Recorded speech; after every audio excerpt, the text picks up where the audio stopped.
a bit of a contentious question now, because I think there's a phrase within the starting statement of the program of study, which is risk-taking. And I think that puts a lot of fear into teachers, not just D&T teachers, but certainly the idea of taking a risk and failing. One of the, I think, fair criticisms of our education has been that children have a fear of failure, and it links to Sir Ken Robinson and the idea that we train children out of their creativity and their ability to learn through failure. And learning through failure is a really important part of engineering, design, and how to work in that sector in the future.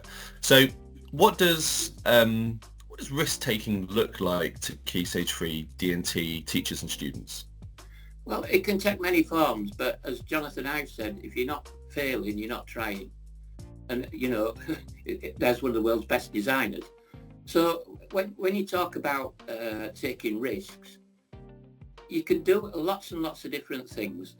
And an example is, one of the things that I'm quite keen on is the fact that we don't work as individuals, we work as teams, we work as units. And it's quite easy to set up a situation, to use a very hackneyed, old-fashioned design and technology project, bridge building. Using paper or card to make structures that will fail, to take a risk to make a different shape. There's stuff in a design and technology teacher's armoury to allow students to fail. And that's the whole principle, and that's the whole point. It's not saying you have to do this. And I'll go back to the whole programme of study. It's not prescriptive. If you look at it, it's less than prescriptive.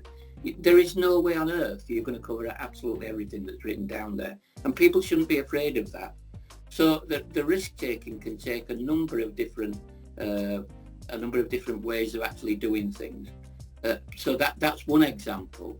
But another example would be to actually ask somebody, or ask the students to design something that they know is going to fail, and to test it to failure. Failure doesn't mean rubbish. What it does mean is that you're actually learning from that.